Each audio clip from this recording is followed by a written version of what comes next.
Bam. This is John Graham, and you're watching the Break It Down show. I want to grow up to be you. You've done a lot of You're right. amazing things over the years. I'm going to put John's website. That's probably a good place to start so you guys can do your own work on his background. But welcome to the show, my friend, and good to meet a fellow adventurist, someone who lives their life bigger than I don't know, maybe probably more than it made sense to do. But I appreciate you and everything you're bringing to the show today. Thank you. When did you realize that you were going to live this full life? Like, was that a design going back to a kid? Like, when did that start for you? When you're like, I just cannot seem to just go straight down the expected path. I'm going to do these other things. Started when I was just 17 years old. I happened to get a job on a freighter heading for the Far East. The freighters in those days weren't container ships; they were just cargo ships run by 50 or 60 really tough guys with muscles and tattoos. And I'd was growing up in a really placid little city, Tacoma, Washington, and nothing exciting ever happened there. I was constantly looking for roles for manhood, as young men do. My own father wasn't such a role. I loved him, but he was a very gentle guy, kept getting pushed around. I was getting pushed around by bullies and was fed up with it. And then I had this job on this freighter, and these seamen took one look at me, and they just laughed and said, "Well, we're going to teach you some life lessons you're never going to get in school, buddy." And they did. I spent the summer in the Far East learning the life lessons from seamen. I won't get explicit on what they were, but you can guess. And that was the turning point for me. I came back from that summer realizing that Tacoma was not my future, and that there was a huge, wonderful, exciting world out there in the Philippines and Japan and Hong Kong and all the rest of it that I just come back from, and I wanted more of it. That was the world for me then, and it was.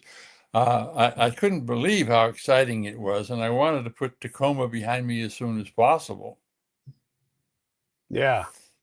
Do you like going back to Tacoma today, or is that not home for you anymore? That's not really home for me anymore. Yeah. My mother died 20 years ago, and that was the last thing pulling me back. Was her in Tacoma. Mhm. I don't live that far away. I live on Whidbey Island, which is just an hour and a half or so north, 2 hours north. Uh, so no, I don't. No, it was not a bad place to grow up. I mean, it was safe, and but it was completely without adventure. Mhm. And I was heading for a very ordinary life. I was supposed to grow up and go to the University of Washington, where my dad and my sister had gone, and then come back and marry the girl next door, and maybe be a business person or a lawyer or a doctor or something in Tacoma and raise a family, and that was it. That's what I was expected to do. But that trip on the Far East on that freighter changed everything. I bet. When you say you learned the lessons, we don't have to get lewd and everything, but what were some of the overall things that truly did shape your entire life, the way you saw life? I mean, you weren't going to go down the Tacoma over to UW route, but that's the big stuff. How did you live day to day? Well, it's day to day, I began to realize that there was a big wide world out there, and all I had to do was tap into it. So I began looking for ways to Mhm. tap into it with my own life. At first, I came back from the Far East, and I told my parents I wanted to quit high school and be a seaman for the rest of my life because that was so much fun. And of course, they didn't agree with that. But I started a whole life of adventure and from then on, made a whole lot of choices in that direction. I mean, very soon thereafter, for example, in the first year in college, I was hitchhiking in Europe, and I saw that there was a war going on in Algeria, a colonial war in which the rebels were fighting for their freedom from France. And so I said, "What the hell? I've never been in a war before. That's more exciting than being on a freighter." So I hitchhiked Yeah. down through Morocco into Algeria, and I spent weeks in the middle of this war in Algeria. I was smart enough to put an American flag on my chest so that the rebels wouldn't shoot me as a Frenchman. Uh, But it was just more, it was a hell of an adventure. I mean, I stayed for a while with a bunch of French legionnaires. I mean, they were like the guys on the freighter. They were big and they were tough and they had tattoos and muscles, and they were holding off the whole rebel army with a couple of shotguns. And it's like, oh man. So from that point on, I began looking for these kinds of role models everywhere. And in stage and screen, it was people like John Wayne, for example, and other people that I read about or saw in movies. And I wanted to be like them. So I did everything I could, from the small stuff to the big stuff, to shape a life that was full of adventure, and the more difficult and dangerous, the better. I came back from that trip in Algeria, for example, and with a bunch of other guys, made the first ascent of the north wall of Mount McKinley, Denali now. Yeah. And a climb so difficult and so dangerous, no one's done it since. It's now become one of the most epic climbs in North American mountaineering. And we walked away from that, had a half a dozen close brushes with death, with avalanches and Right. crevasses. And it just continued. It just continued. I mean, they hitchhiked around the world right after college, et cetera, et cetera. But these are all individual choices. I think that tries to answer your question. Yeah. I didn't join an organization. I was just out there looking for the next adventure. Yeah, I mean, that resonates with me. Like we could talk about these kinds of things, but that ascent in Denali, okay, it's already hard to go up Denali, but you're like, let's do the North Wall, and just made it that much harder, right? There's always that thing that you can do, which brings in the danger. And one of the questions I get quite often is how did you deal with the danger? Weren't you afraid? And look, my job's not supposed to be safe, is what I normally. My job's not supposed to be safe. A spy is supposed to expose himself to the other side, to other people, so that he can learn. You have to go to Algeria and you have to talk to the locals. You have to talk to the French people, whatever it's going to be. You have to go experience that. That's not. You don't get to do that and be safe. And so when I ask you about the danger question, how do you manage it? How do you accept it? How do you go, am I going to roll the dice again here? And sometimes you must have said, you know what? That's a risk I'm not going to take. So talk a little bit about how you mitigated the risk through all of these things in your life that were varying degrees of dangerous and insane. First of all, for many of them, I didn't acknowledge the risk. It was just what was out there, and so I Okay. didn't even see the risk. There wasn't the question didn't come up whether I could take it or not. I just didn't see it. I was just going to do it. Mm, Um, mhm. and then other times it's like, oh yeah, okay, that's risky, but that's what turns me on. I mean, I was a Yeah. junkie, if you will, but I wasn't a junkie on fentanyl. I was a junkie on adrenaline. Adrenaline was my Mm, drug of mhm. choice, and as long as I was completely hooked on adrenaline, the risk didn't matter, even if I saw them. I just kept. The other thing was I kept walking away from them. So after the first 10 or 11 times this had happened, mountain climbing, falls, not getting killed in Algeria or whatever, I just assumed that I was going to live forever. That the risk didn't apply to me. The risk applied to everybody else, the danger, for example. But I was going to live through it, and I always was going to live through it. So each time I lived through a risk, that just emboldened me to take an even worse risk, tougher risk the next time, because I was Yeah. convinced I was invulnerable. Were you? Well, of course not. But Okay. I didn't know that.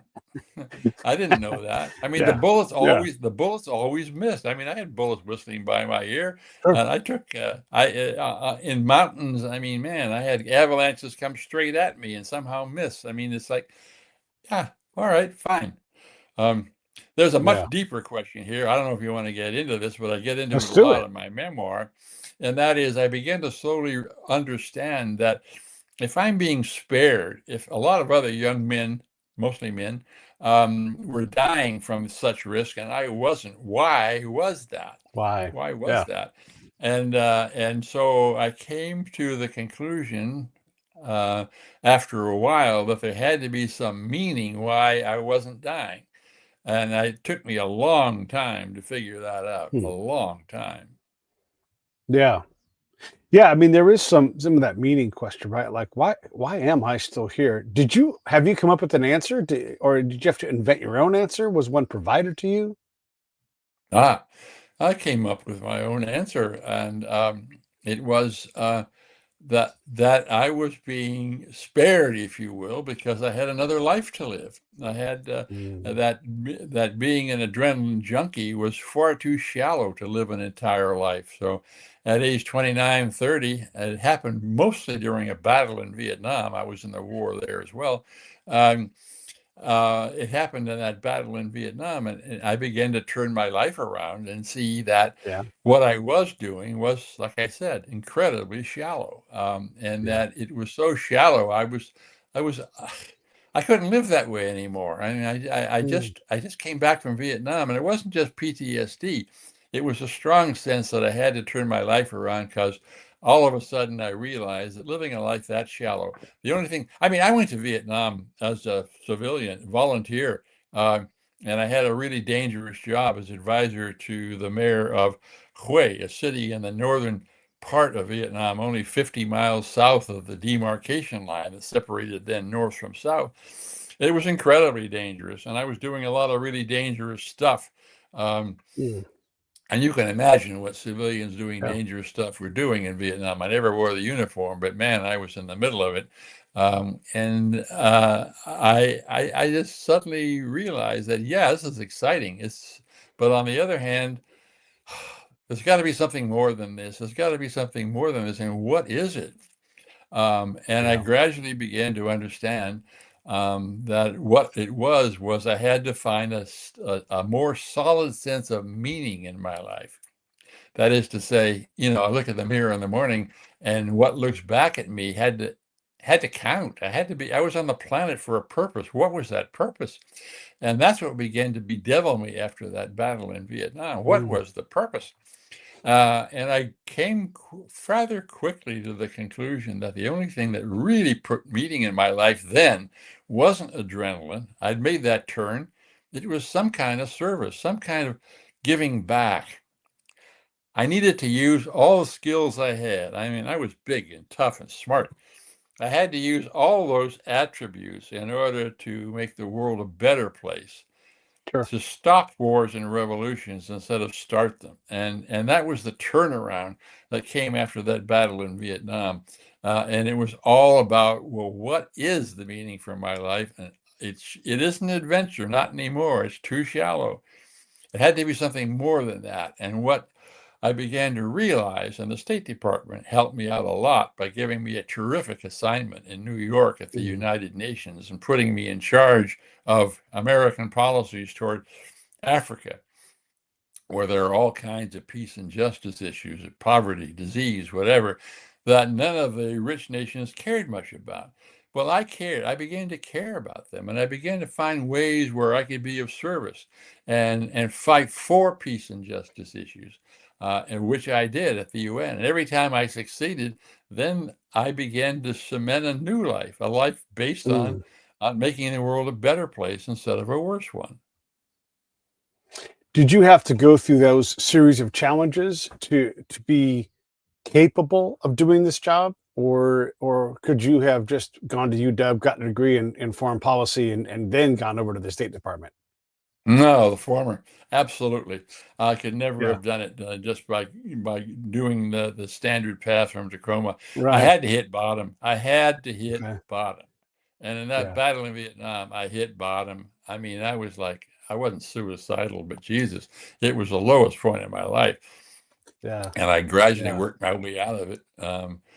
The State Department sent me to Stanford in California for as a reward for not getting killed in Vietnam. And in those years, there were things called encounter groups in California, Okay. where you sat down with 15 other people or so and spilled your guts and tried to answer some life questions. And they were very important to me. I mean, a lot of people thought they were foolish, but for me, they were really important because it began to force me to look hard at an Mm, alternative life. Because a lot of these people were saying, yeah, yeah, yeah, we get that you're John Wayne. We don't doubt that your adventures are real. But we also see that underneath all that stuff, all that John Wayne imagery you're throwing at us, is a nice guy. It's like you've nailed a piece of heavy plywood over your heart for 30 some years. And now you're realizing you have to tear it off, and you got to do that. Otherwise, your life is going to be shit, and it will always be shit. You've got to change. Yeah. And I began to realize that they were right. I had nailed a piece of heavy plywood over my heart, and when I began to pry it off, I did find a heart. I did find that I was a compassionate being, which these other 15 guys had seen and I had not seen. And from that moment on, especially when I got sent to the United Nations, I began to exercise that heart. And the more I exercised it, I stiffened my resolve to for a life of service, a life of giving back, a life of solving tough public problems. Yeah. Yeah. I love that, man. That's fantastic. You were fortunate to find an outlet for that. How many versions of you or me never finds that point to grab onto and say, "Hey, I can do something." In this case, it's the State Department. Maybe it's the church. Maybe it's something else where you can say, "I can take this robustness that I have and reroute it." And how many of us spiral in a different direction because either we're incapable or it's just not there when we need it. There's been look. I think you'll resonate with this when people ask me about like, are you afraid of that? I was in a head-on collision with an M1 Abrams tank on an American camp. Like this is crazy. In the middle of the night, it tried to flatten us and then hit the car behind us, right? Two American vehicles. And when I think about what's dangerous, that's the top of the list. Like you don't get any closer than being in the front seat during a head-on collision with a tank.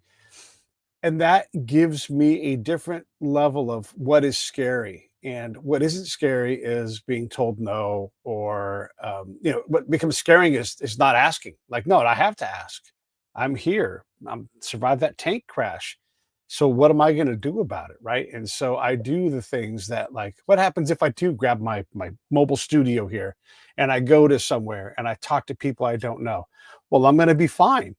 I'm going to be fine. And so I think that applies to a lot of places, but thank goodness I was able to find this handhold to do what I think is making a difference. One of the reasons why I stopped going to combat was I started to realize that the song Desperado, I was becoming the desperado. There wasn't a cold too cold enough. There wasn't a hungry too hungry enough. There wasn't a danger too dangerous enough. I was wasting my life doing these things that I was no longer able to contribute in a way that I understood to be valuable. And so thankfully, and it got dangerous for me personally, I found the handhold that was this show, and it's changed my life. Wow. That sounds like a very parallel story to what I went through.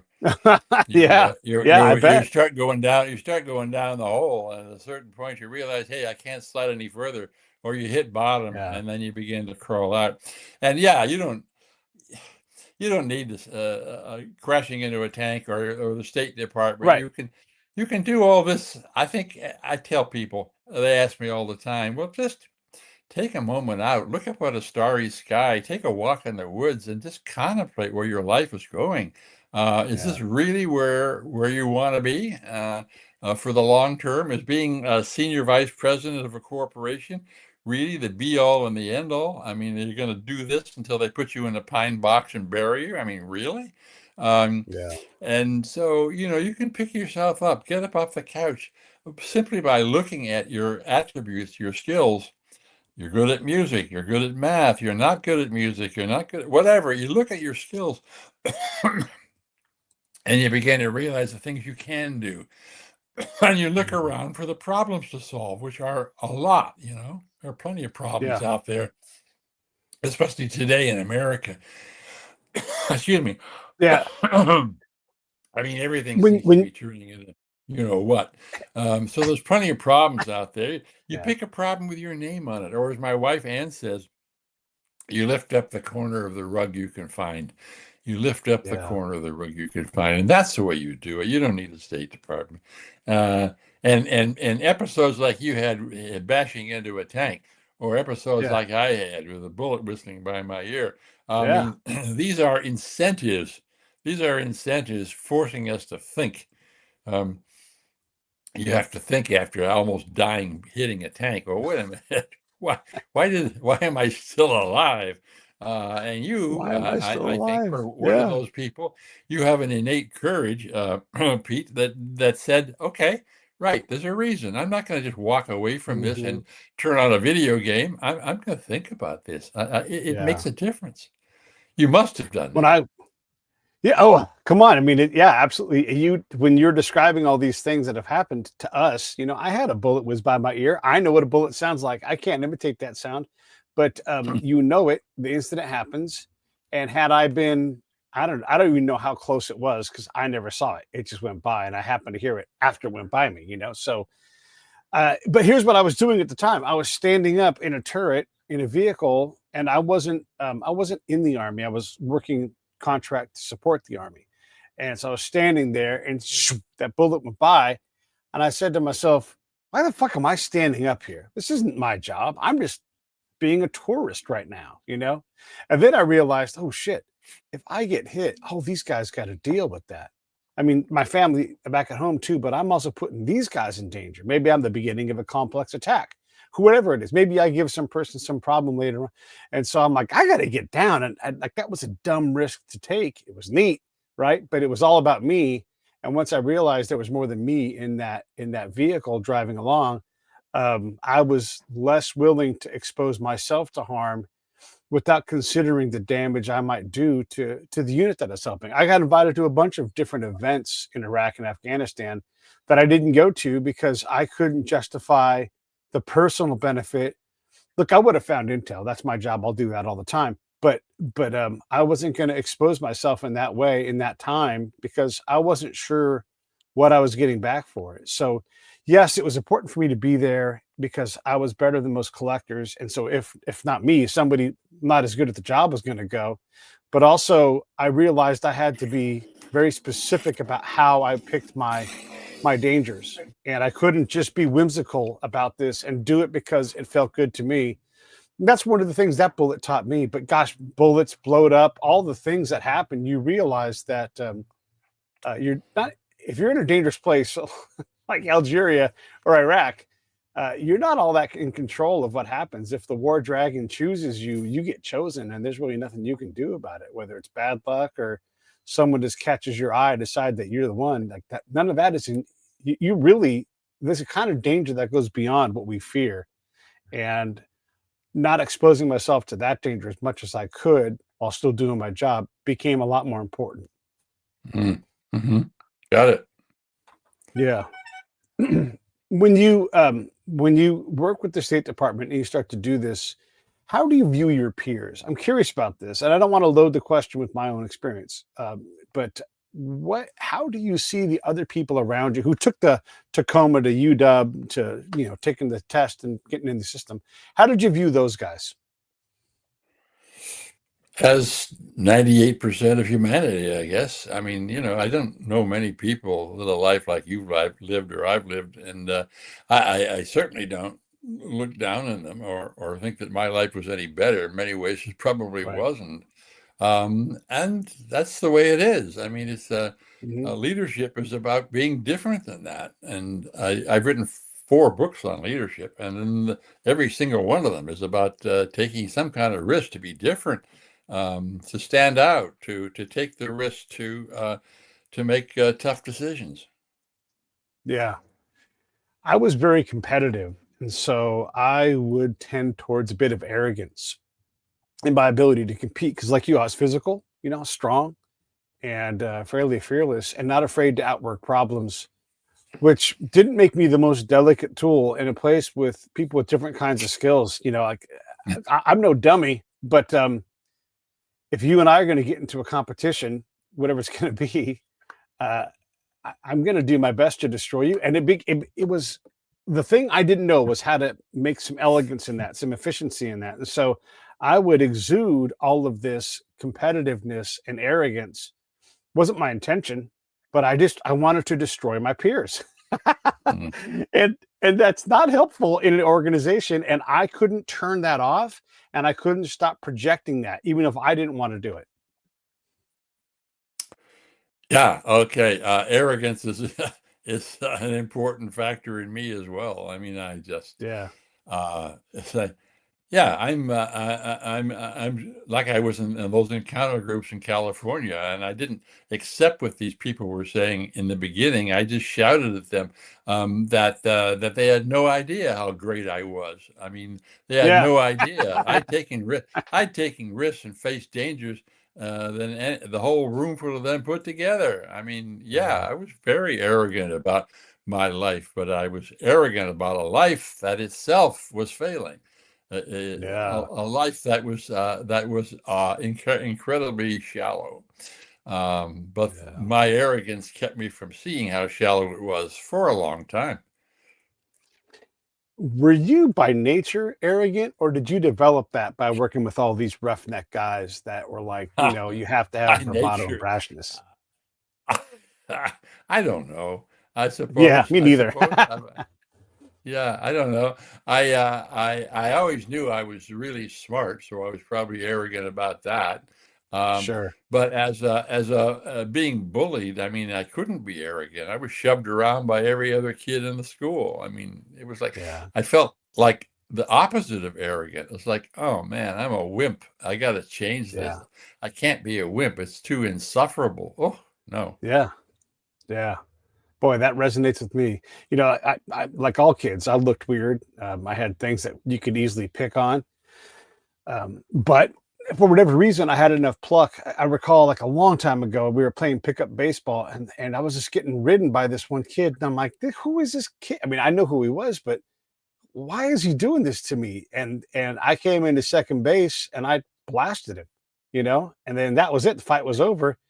And everybody shut up about all that. At least in that group of people, they quit making fun of me because they knew that I might come up and dot some I's, and I'm not a great Yeah. fighter or anything, but my willingness to fight made me more dangerous to make fun of than the guy who wouldn't fight back. And I don't know that I learned that lesson that day, but it was definitely when I look back, like, man, I have to I can't let people push me around. I can tolerate a bunch of stuff, but I have to have a line that protects me. And I brought that line to combat. It's like, this is dangerous out here, but I'm not there. I'm right here. And even if it was 3 feet, that distance, that arm's length, that danger I could tolerate. But once you got into my circle, I'm going to back up. If you chase me backing up, now we're starting a different kind of confrontation. Mm-hmm. Got it. Yeah. Yeah. Yeah. When you go to your bosses working at the State Department and you're pushing your particular brand, you don't belong there by resume, by pedigree, right? You've gotten there through a different path. How did they accept you? And your strength and your vibrato and your arrogance, all that stuff. How did they deal with you? They only cared about results. And the fact is, Okay. they kept sending me to jungles and deserts because they knew I was a terrific risk taker. I mean, Yeah. first real risk I took for them was in the revolution in Libya. I mean, when Gaddafi came to power, everybody else at the embassy where I worked, I was in the foreign service. Everybody else at the embassy where I worked was freaking out when they saw the burning cars in the streets and the mobs throwing rocks. I loved Yes. it. I had, yeah, bring it on, bring it on. And the State Department realized that I was really effective in crisis situations. So Right. that's why they sent me to Vietnam. And so as long as I was producing for them, they loved me. I mean, I was promoted rapidly. I quickly became, I think, the youngest full bird colonel in the entire Foreign Service equivalent. And so they loved it. It's only when I had that turnaround at the United Nations and I began double crossing my own government. I was doing things to I was doing things to promote peace and justice in Africa Right. that the State Department didn't want done because of all Yes. kinds of all because of greed, because of corruption, because of racism. And so they began to realize that I was more trouble than I was worth. And I began to realize the same thing that I had to do something different. Yeah. Man, oh man, you are lighting candles in my church. I totally agree. I wasn't double crossing, I would say, but I sure as heck brought a lot of bad news. We would have these beliefs, and I'm going to include the State Department in this, where their arrogance was a bigger deterrence towards our success than any enemy ever had to do. Like, just leave us Mm. alone. Pete would say, from my experience, if the State Department was in the room, we were losing the fight that day. And I could see it all the time. These guys were so, obviously well credentialed, otherwise they wouldn't be there. But they had no idea they were the dumbest person in the room, and they would never dare to allow themselves to learn anything. And so they would make all these assumptions from what I call the spaceship up here, but down here on the ground, mm-mm. And so they would push forward these things and they would mock these dangerous men to their faces. And if I went to go talk to them, hey, can you stop mocking the governor who was a member of the Mujahideen? Because that's going to cause us problems. And we're actually working out there day to day. Like, if you're going to do that, just don't come. And boy, did they not like, John, they did not like that message at all. But there it was happening all the time. And then the thing, because I was good at my job, I'd go to the governor and be like, when we show up, who bothers you the most? And they'd be like, that motherfucker at the State Department. Yeah. He's an insulting dick, and he's about to get punched in the face. And it wouldn't be the first guy he punched in the face in a meeting. So us to see that, yeah, that was a big lesson for me. And I wasn't as compliant with the plan anymore because I'd over and over and over again. Every place, every unit, same plan, same failure. And we had to improve our game. And the State Department, the US Army, they weren't comfortable with that. Mm. Well, in Vietnam, they had invented something called Combined Operations Rural Development Support, called CORDS. And that was Yeah. meant to try to address that problem. It was an interlayered civilian military bureaucracy. Like, I had Right. I worked for a lieutenant colonel, and I had a bunch of captains and majors working for me. And so we had to understand each other. I had to understand a military mentality enough so that I could lead these guys in uniform that worked for me. At the same time, I had to understand what my lieutenant colonel boss was looking for. And so it Yeah. helped a lot. It helped a lot. It was pretty smart of the U.S. government to do that. They tried to do it in Afghanistan, but didn't do nearly as well. Well, I worked in that program in Afghanistan, and I can explain.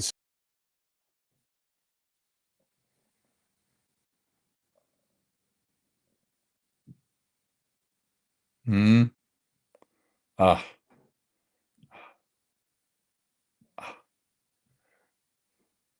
Oh, Jesus.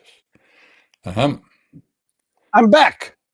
I don't know what happened. The Wi-Fi burped or something. It burped. Yeah. I worked in that program in Afghanistan, and I can explain a little bit what happened. A lot of the academics were worried about their project, and they were irrelevant to the commander. There was a lot of canoodling because these people didn't know how to control their urges when they were deployed, and if they were alone for 5 minutes, they wanted to find a partner. The ability to speak commander for the commanders to understand what we did and how we could help them, that wasn't present. And so the program was chaotic, and the training leading in was somewhat helpful, but what helped people day to day in the battlefield, that wasn't what we learned how to augment. And so you needed a guy like me who'd been a spy who had worked overseas, because I knew how to speak to the commander. And by the way, the anthropologists in this field were aghast, like, hey, you have to get control groups, and always like, no, no, no, this is not an academic environment, combat Oh, environment. jeez. You Yeah. know, Well, and yeah, it was, yeah, I understand from talking to enough people involved that's what happened. In Vietnam, where the program was invented, it worked much better in the beginning because we were all frontline. yeah, I was, if anything, in more danger than the guys in uniform were, because I wasn't supposed to go into the countryside armed, which was really right, stupid. yeah. Because, yeah. So I worked a lot with the military, and I learned very well how to defend myself. I went to sleep at night with my M16 propped against the bed, and a case of grenades underneath it. Yeah. I mean, but that's the environment we were working in, right? It was dangerous, and you had to figure out what I had to figure out, and I had the knowledge of a lot of combat time. where I didn't need to do certain aspects of the job because the Army would handle that for me. I didn't need to do laundry, for example. They had someone for that. I didn't need to focus on security. They had guys for that. I needed to find the things that no one else could find and get myself as close to that information and do that well. That also was uncomfortable for the military and bad news for the guys that work over at Rule of Law for the State Department because they're not going to like the results either. But I'll say this, John, and I don't want to talk about my experience too much, but I want to see if you resonate with this. I was in more danger inside the American camp from skullduggery and pettiness than I ever was off the camp. Not that off the camp wasn't dangerous, but I got kicked off of camps. I made enemies all the time, and those people had influence. They tossed me all the way back to the States and be like, "We don't want that guy here." So I had more problems with us than I had with them. Makes sense. Yeah. Mm-hmm. Yeah. Okay. So when you went to the State Department and did those things, then you started at some point writing books about leadership several times. When you say leadership, what do you picture? Like, how do you define that? Are you leading, 500 people in an organization? What to you is the leadership thing that you hold? Well, I mean, leadership very broadly spent. I mean, you're a leader if you're a leader of a small community group trying to clean up a local river. You're a leader if you're a head of a massive organization fighting climate change. I mean, everything in between, and the same qualities are needed. Courage, peace building skills, communication skills, Yeah. etc. Yeah, as Yeah. well as I do. I mean, it's a complicated matter, and it involves not just your outward skills, but it involves your inner self as well. How well you deal with your own failings, how Yeah. honest you are with yourself, etc. A lot of aspects Yeah. to it. People have written, I don't know, what, thousands of books on leadership? Mine are just a few. Yeah. Yeah. Yeah. You've obviously evolved over the time and you've written a number of books throughout your life. What have you learned from the beginning books that's different now that you would disagree with your past self? You know, I could say, oh, well, I wish I hadn't done all that rough stuff where people got killed, Yeah. or violent stuff where I made a revolution or a pain or a famine worse. I could say that. But on the other hand, Yeah. I now at 83 have big audiences, not just in podcasts, but in on social media and audiobooks and all the rest of it. And a lot of it is oriented toward people that might think otherwise I would be not worth listening to because I'm not Mm. one of them. And I learned early on that, if, for example, I'm talking to a bunch of cynical business people. Hmm.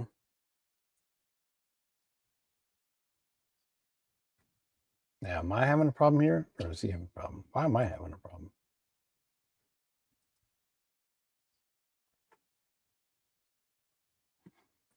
Yeah, okay. I'm well Okay. aware Now we're in back. front of a. I'm well aware when I talk to a group of business people, Pete, that they're going to look at me as, oh, who is this guy telling us to be Right. a do-gooder? So the first part of my life, which is where your question started, all the rough stuff I was doing, uh, is the way I get into a cynical audience. I will get Mm. in front of a business audience full of cynics and I will tell them war stories. I will tell them climbing stories. For if they give me 35 minutes, I'll take 30 minutes to tell these stories until everyone's on the edge of their seats, because I guarantee you my stories are very exciting.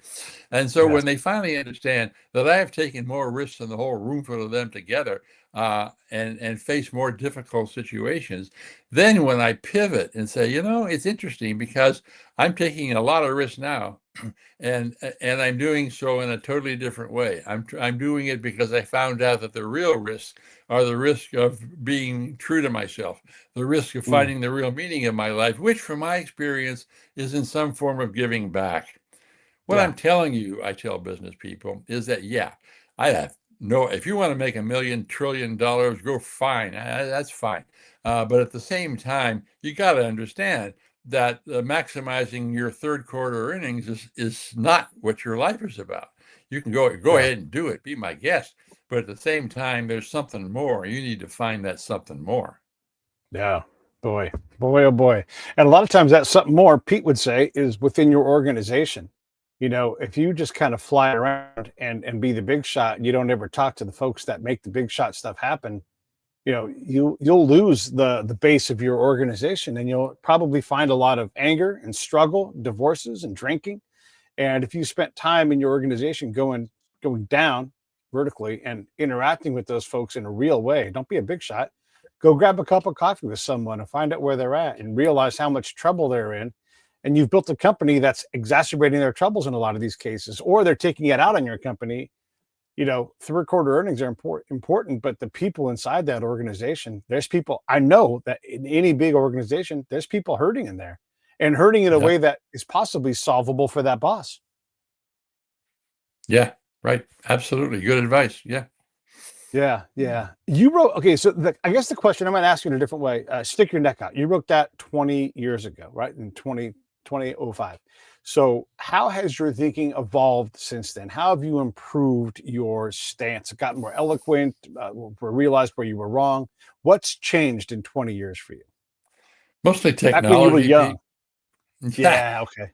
Mostly technology. I mean, that was on the internet was in its infancy, and I think now communications is so different Mm, that so much of what's in that book, "Stick Your Neck Out," is about one-on-one communications, which is still incredibly valuable, as you pointed out. yeah, It's incredibly valuable to be good at that, and it's incredibly valuable to have compassion and to get down and talk to the people beneath you, as you've just pointed out. All yeah. that is absolutely true. But what if I wrote the book now, I would write it from the point of view of how you use AI, for example, and that didn't Mm, exist. So it's mostly yeah. technology changes. Okay. Okay. How does someone? I'm working with this group called SpyQ, and we're taking these spy skills that we've all developed, and we're trying to. It's like this is how you apply these things in real life, right? And a lot of it's going to be about having coffee with people that are in your organization. Like, think about the concept of this. This is where I was at the other day. If you don't network within your own organization, and you're a leader, a high level leader, then you're not connected to your network, and it's in your own company. And that to me was eye opening. Does that at all resonate with you, or am I off on the wrong base? Do you think you could say either way? It doesn't matter to me. I'm just, what do you think of that concept of networking within your own company? I've never worked for my own company. Well, okay. I did work in the Foreign Service at the United Nations, for example. I led a Yeah, team at the yeah, United Nations, and it was important that I listened to them and their concerns, and that we discussed difficult elements. And my office was also cover for the CIA. And so I needed to do a little fancy dancing in order to be there as running a non-spy organization, and yet being head of an office that was cover for agents recruiting Russian spies or spies to spy on Russia. yeah. That's exciting. I mean, you're running the cover of the safe house operations for folks trying to flip Russian assets. Man, I'll tell you what. If anybody hadn't told you, that's cool. That's cool stuff. That's one of the things. So if I was to show up at your office, I wasn't CIA, but if I was to show up at your office and know that I could work from there to try to flip assets, the easier we can make it to flip people to our side to work, oh my God, the better. Like, that's an enormous value. So if no one's ever told you, thank you for doing that, because it's hard to flip people just sitting out in a cafe. Like, you need some support to do these things. Thank you for doing that. That's an Well, incredible tool. I got to tell Yeah, you a story. I was please. senior enough at the UN, so I was the target myself of a lot of espionage efforts by the Soviet bloc. Uh, Right. and it got so much that I liked it in a way, because the Soviet spies or the Bulgarian spies or whatever, they had the same opening move. That was to take me out to a fancy lunch at a really fancy restaurant near the UN. Yeah. And I like good food, so I would Mhm. always accept. But they they would take me out to lunch, and lunch would barely get started when they would lean across the table and they would say something like, Mr. Graham, John, may I call you John? Oh, yes, good. Tell me more about Tacoma, this small city where you grew up. I'd like to know. And I would take a piece of paper out of my jacket pocket and I would say, Boris, may I call you Boris? Here's on this piece of paper, I have typed up everything on my biography that you will have any right to know. It's not only where I grew up, it's my mother's maiden name, it's my grades in high school, everything. It's all on this sheet of paper, and I'm going to give it to you. You don't even have to have your secretary type it up. You can send it straight to your home office, and you're not going to get any more out of me. So yeah, take it as a Right. win. Now, Yeah. can we enjoy lunch? I did that repeatedly. Yeah. Oh, it's Yeah. crazy. Well, it's a funny, you know what? That's an interesting way to approach it. I often approach the spying side of it the same way, where someone would say, "Are you a spy?" And then I would say, "Yes, I am." And if I ask you a question you don't like, don't answer it because I'm not here to harm anybody. I'm here to help. And if I can help you guys and I'm valuable, then let's keep talking. And Uh, and that would change the dynamic because here's the thing I realized, John, is wherever I went, they would talk about me if I was relevant in the battlefield. And if a spy's not relevant, then Pete would say in that world, I'm not working hard enough. I'm not approaching the right people. And so that upfrontness for me was a tool that I used to my advantage so that wherever I went, wherever I got introduced to somebody else, I was Pete, the same guy, Pete from California or Pete from Florida, depending on where I lived at the time. And the human nature in all of these conflicts, it still exists. You have to be able to see it, but no one wants to get lied to. No one wants to feel like they're being manipulated. And so before I ever manipulate, I just go straight to the thing and say, I am here to help. And then when you see me not helping, let me know, and I'll work on correcting that. And everybody wants a leader like that around. Like, what, you're going to help us with the Americans to get them to calm down a little bit, create less danger here? Yes, but I want the same from you guys. I want to know where there's dangerous things, and they were always willing to oblige. mm. Okay. Mm, All good right, story. Yeah. good story. All right, when Yes. okay, so the badass granddad. Tell me about that guy. I want to learn about badass granddad. Oh, well, that's simple enough. These are 3-minute short form videos, and I do 2 or 3 a week. Mm, And they start off by being a 2-minute story or one of my crazy ass adventures. And then the last minute is some life lesson that's keyed to that adventure. The life lesson might be about courage or leadership or perseverance, some tip that I offer people. mhm, And mhm. it's been enormously successful. And I urge your viewers to tag into Badass Granddad, badass all one word, and Granddad with 2 D's in the middle, and go to TikTok or Instagram or YouTube, and you'll find them. There's 55, I think, episodes up so far. It's been enormously popular. I've got like 40,000 followers and damn near 1 million viewers. It's like people are really liking it. So that's cool, and I'm having great fun with it.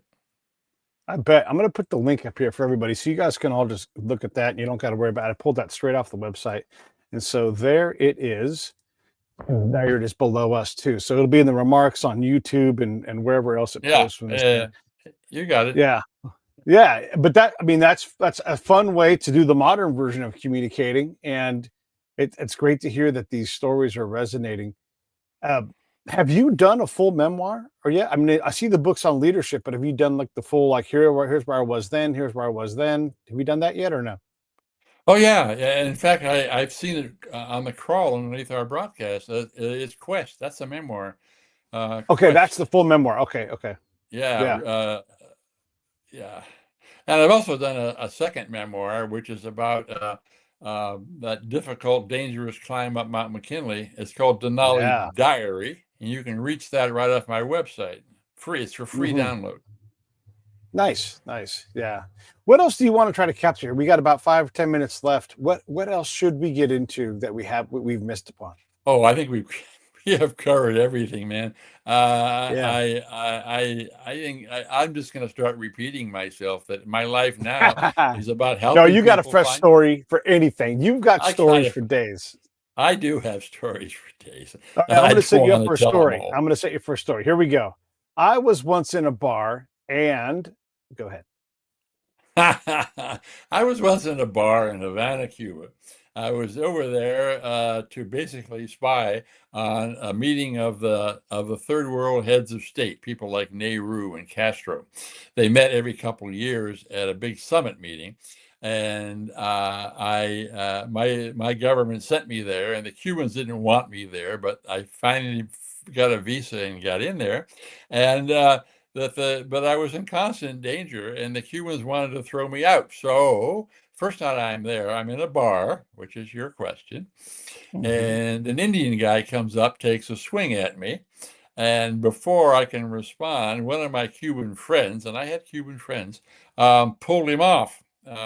But it was clear it was a provocation. If I had taken a swing back at this attacker, then the Cuban government would have had an excuse to toss me out on the next plane.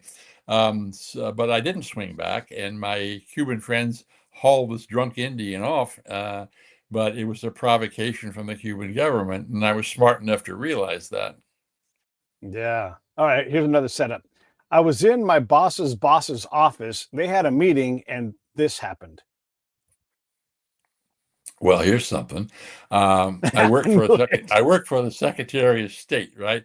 And when I Yeah. was working to end apartheid, I took enormous risks, like passing documents to African diplomats at the United Nations that showed who was running guns, which senators were complicit, which parts of the American government were so racist that they were making hypocrites out of Jimmy Carter's promises of human rights.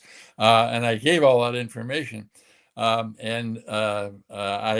remember getting a copy of a cable that an African foreign minister had sent to my boss, the Secretary of State, just really taking a piece off him and for his American hypocrisy of saying all the right things about human rights and quietly supporting apartheid and racism in Africa because of all the money to be made off shipping guns.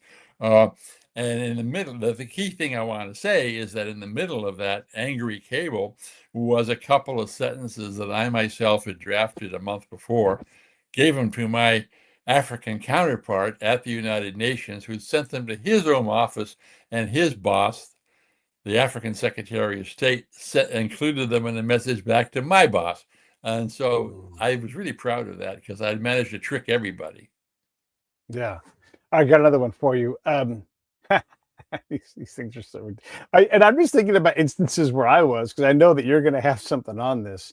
So you don't have to say any names, but if you work in our field as long as we have, as you rise up, you see doofus 1, 2, and 3 get promoted, and you're like, that person was clueless then, they're clueless now.